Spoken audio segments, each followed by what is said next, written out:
Welcome, everybody, to Heal Profoundly and Enduringly. So happy to have you here.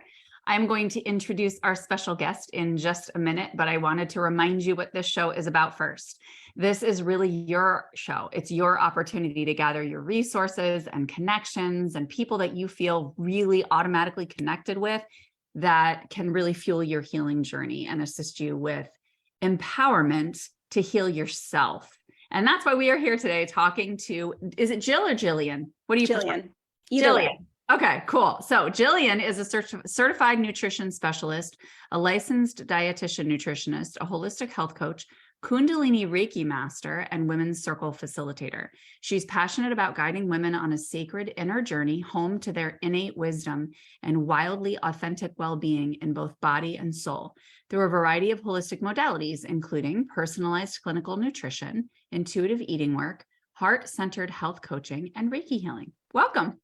Thank you so much for having me, Laura. You're so welcome. So we always start this show off the same way, which is asking you, what is that one thing that you feel is necessary to heal profoundly and enduringly? It's a great question. I think for me, it's always going to be cultivating a deeper connection with yourself, a deeper relationship with yourself, because that's going to be the foundation for whatever your unique healing journey looks like. It's connecting to yourself in whatever that looks like for you. Yeah, that's what I was going to say. Like, what are some ways that you see people do that or that you connect with yourself so that people have an idea? Sure. Definitely meditation or anything, even if it's not a traditional meditation practice, creating that space to see, and this will tie in perfectly with our topic today, but everything comes back to your body and connecting to your body's wisdom. And so meditation, movement, going for a walk, like there's so many different ways, and it's whatever's going to resonate for you. And that's probably going to change as you move along on your healing journey as well. Yeah, no, it absolutely does. I love that you mentioned that because it's not like we do it once and then we figure it out. It's always evolving because we're meant to grow. We're here to change and evolve, and so we get to learn all those little nuances of what presents in our bodies. So tell us a little bit about intuitive eating and what that is for people who don't understand it. Sure. So this is one of the main tools I use with clients. It is a self-care eating framework created by two dietitians back in the 90s. And they were finding that the way that they were working with clients around nutrition and food was just not working. And a lot of the focus, and it still is now, but they realized that it wasn't really helpful to be focused solely on weight loss and even solely on health, because it kind of takes away from the relationship with our body and food. So it's basically a system to bring you back to your body's innate wisdom, to both cultivate a really healthy relationship with food in your body and find authentic health and well-being. So I love how it kind of bridges those together, because those are both really important to me. You don't want to have, one without the other. So it's really integrating. And ultimately, it's about coming back to what your body feels and needs, instead of seeking from an external authority what to do. So for me, I never tell my clients, even though I have my, have a degree in nutrition and I have all of the knowledge on the so-called healthy foods, of course, I give them tools to figure out what is going to work for their body. But ultimately, it's about them figuring out what feels good in my body, what makes me feel energetic and vibrant, what alleviates these symptoms that I have, whatever that looks like for them, coming back to their wisdom above anything else. Yeah, I love that so much. I was an eating disorder specialist for 20 years as a therapist. Wow. And I worked with a lot of nutritionists, a ton with nutritionists. And it really, there's a very rigid protocol around treating eating disorders. And I love to really find the unique way that each client is meant to follow it or to create their own, I mean, obviously if you're dire and you're really bad space, there are certain things that you need to do to get yourself back on track. But aside from that, it's it's so important for people to be acknowledged as an individual, right? With patterns all their own, with a unique energetic blueprint, all their own.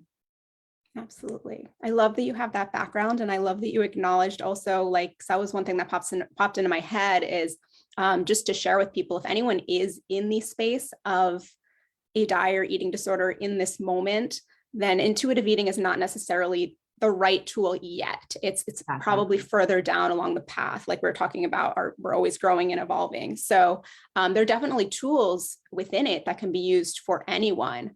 But it's, there are maybe more stricter protocols still within, a way that's personalized for people that might be more helpful in that space. Yeah. Yeah, no, I totally agree. It's kind of it's a step on the journey for sure. And it's gives you such a sense of freedom to eat intuitively. I mean, I've been eating intuitively, doing everything intuitively for a while, but it's so refreshing because honestly, everything's just easier. Whether we're talking about eating or anything, when you're following your intuition, it's just easier because you're following what's naturally coming up for you. Exactly. Yeah. So how do we begin to listen to some of those messages that come from our body? Or how do we know if we're disconnected? Yeah, well, most of us, I'll say, kind of begin disconnected in some way, even when we think we're sort of connected. And so when we kind of start going on this journey, the intuitive eating journey is so perfect for anyone on any kind of healing journey, but especially on a spiritual path, which I see those as hand in hand. Because it helps you connect so deeply with yourself in ways that you didn't even realize you were disconnected. So this goes back even to that first question you asked me about what do we need, to heal? And so how do we connect to ourselves? And creating space in any way that it feels good for you to listen. And you're not necessarily going to hear the answers at first, but just, putting your hands on your heart or your belly and asking your body, what do you need? What are you wanting? What do you have to share with me? That simple act is connection. And depending on how disconnected you are in this moment, there's going to be a lot of layers for people to unpeel, and that's okay. And I want to definitely say, for the intuitive eating journey, it's funny because it's the word intuitive, but it doesn't always feel so intuitive at first, depending on where you're starting. And that part of the journey is more logical and can be more like, it's not all feeling. There's also some thinking involved and different parts of the brain. So for anyone, it's like, I don't know how to, like, intuitive eating isn't just, I'm going to just have whatever I want to eat. And that's it. That's what it kind of sounds like. It's, I am going to attune to what my body is telling me, which is a process and a journey. And I'm going to listen to that, see how it feels when I have this. Maybe I think I want a whole pizza for dinner, but I have it. And I realize that doesn't feel so good to my body. And so that's kind of the process of learning. And as you go, you start to recognize what really feels good and what are things that I've been doing or not doing, maybe because someone has told me they're healthy or not, but it's not necessarily true for me. And over time, that's how you build that connection. That's how you build that trust. Yeah, it's so interesting that you're bringing this up too, because I had sepsis 6 years ago and I've been recovering physically since then. And I worked with a functional medicine doctor all year last year. And I loved it because I realized that I needed to dive more into my physiology, like my unique physiology, not just listening to my intuition, but adding in, how do I get to know the unique way that my insides work, really, and it was a part that was missing, honestly. And so I found out a lot of the foods that my body doesn't like, based on testing and things like that. But after the testing was done, there was still a process after that, because then it was like, okay, I cut out those things that were not working for my body. But then there's also just, how do you feel when you eat certain things? There's certain things that might be aligned with my body physiologically, but that I just don't like the way I feel afterwards, or I notice shifts in my body. And so I love that because it's like, we get to look at this data and this lab testing and all the stuff that we have, and it's so valuable, but it's not all of it, right? Yeah, absolutely. I love, you just articulated that perfectly, and how, especially because like I said, there's sometimes misconceptions around the concept of intuitive eating. If anyone has heard like a little bit about it, but not much, that it's just having, whatever you want to eat kind of. And like, because we think of, if we're letting go of restrictive dieting, what is the opposite of that? But there needs to be that discernment within that and listening to our body, in addition to, like you said, you said it perfectly. So, exactly how you said it. When it's like information from our lab work and say we're sensitive to gluten, it's like taking out gluten because it doesn't feel good in our body. That is not the same as dieting, going on a diet with someone telling us, don't eat this food because it's not healthy. So there is a lot of nuance within this work, and it's absolutely okay to not have certain foods because they don't feel good in your body. And that is very different from the concept of dieting. Yeah. And I would love for you to talk about that, the dieting culture as well, and how that transforms our relationship to food and our relationship with ourselves.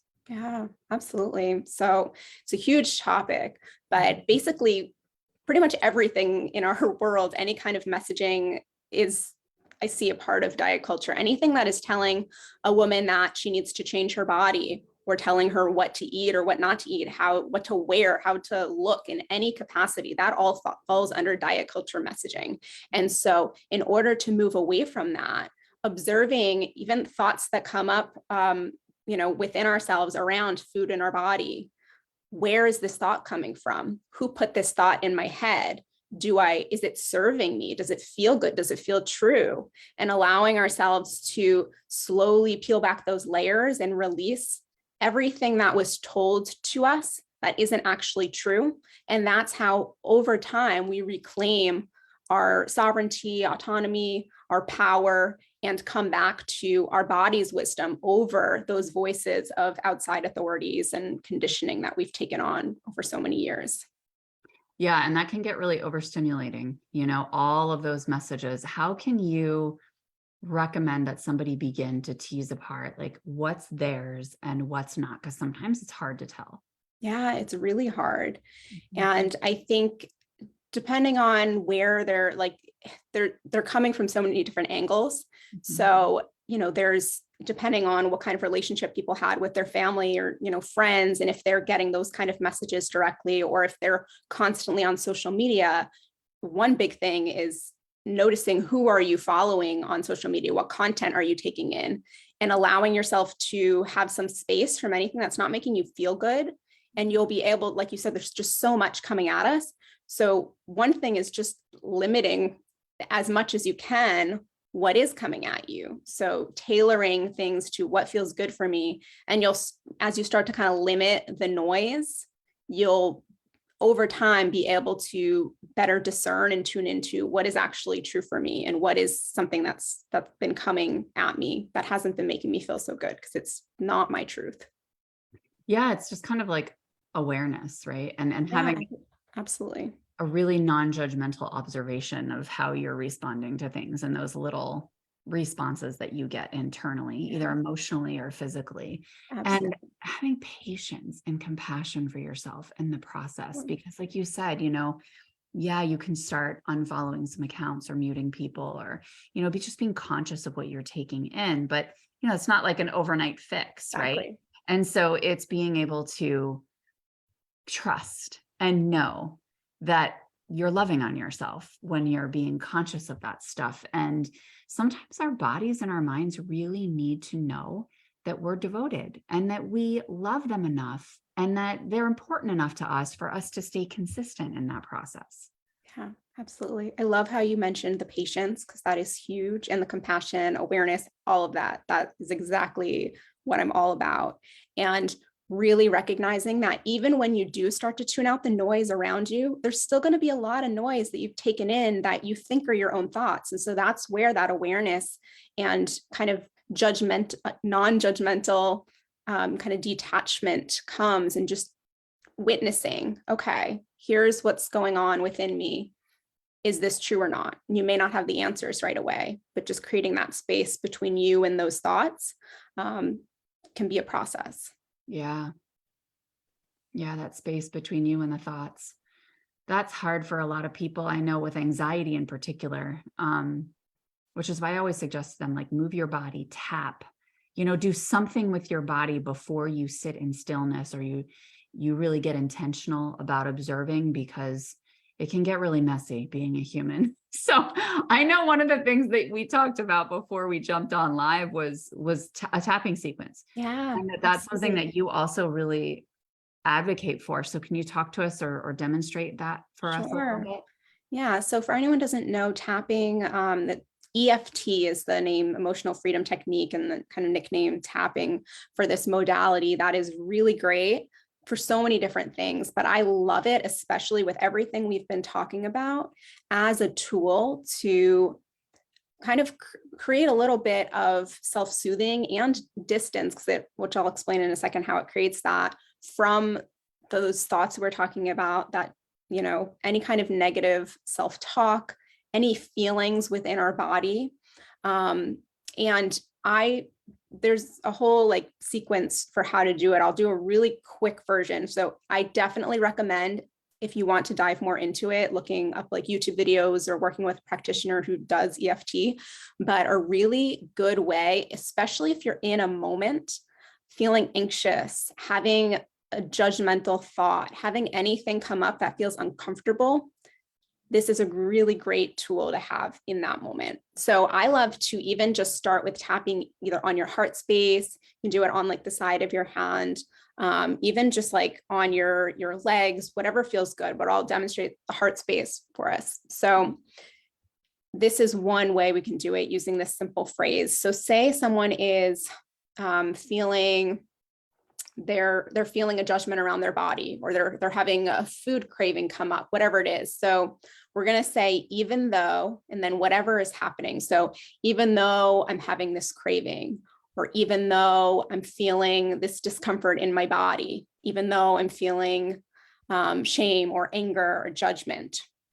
So even though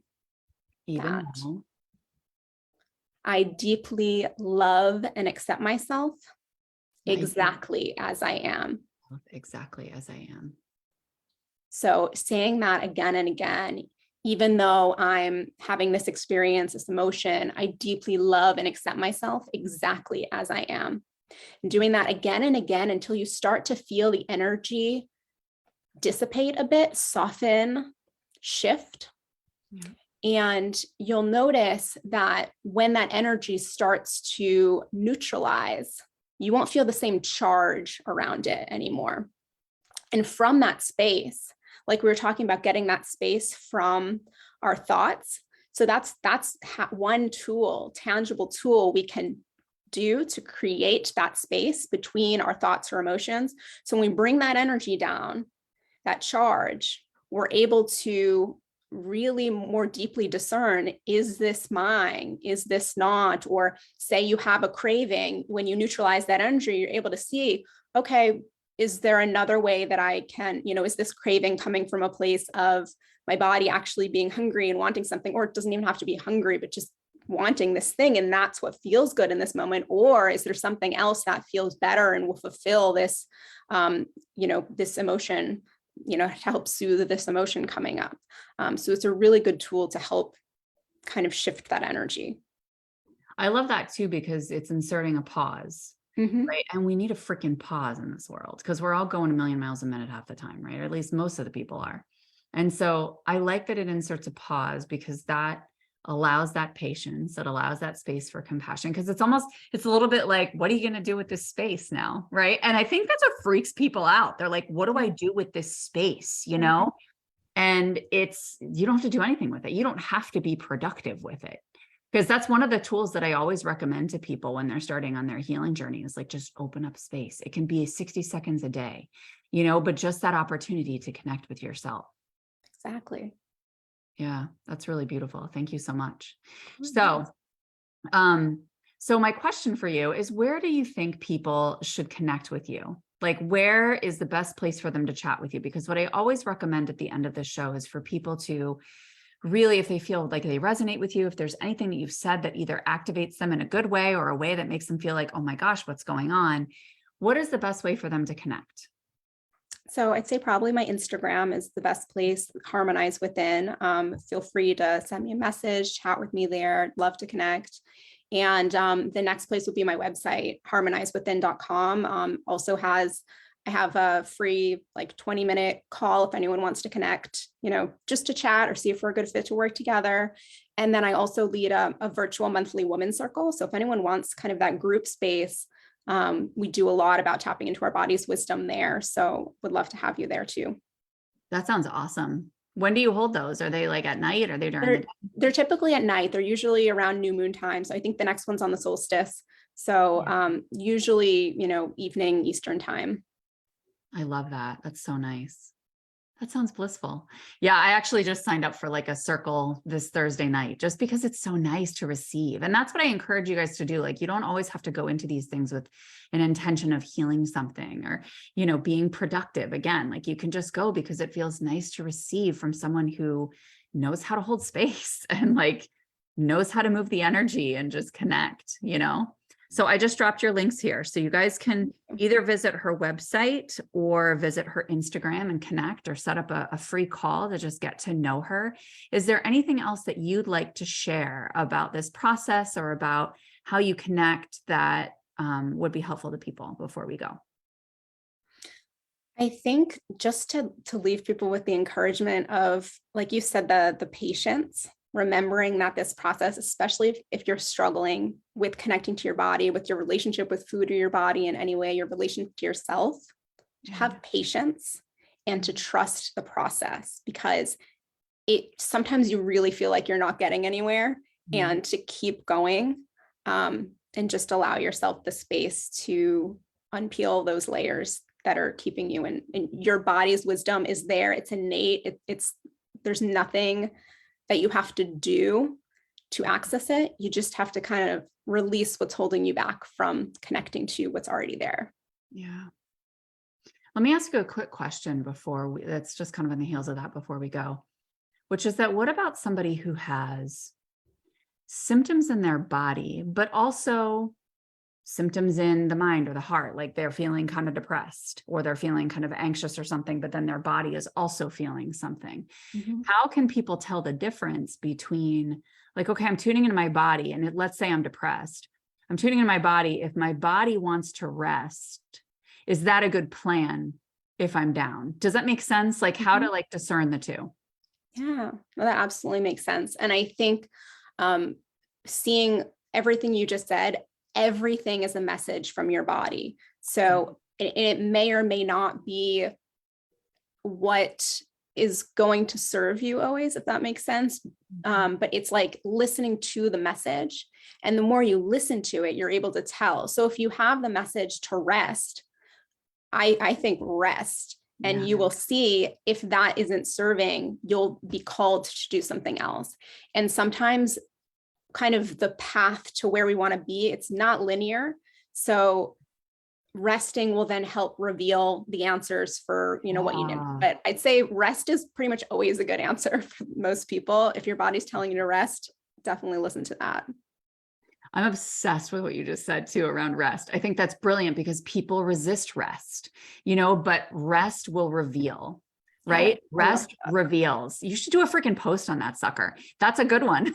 You should. Rest reveals. Right? That's perfect. But I love that so much. I'm like, yeah, because that's what happens. Like we think rest needs to be productive. And there's all of this wisdom out there around rest is productive because it is, but people avoid that because of all the conditioning, right? And all the beliefs that we have around that and our go-getter society. And so I think that's really beautiful. Thank you so much. I so appreciate that. Thank you.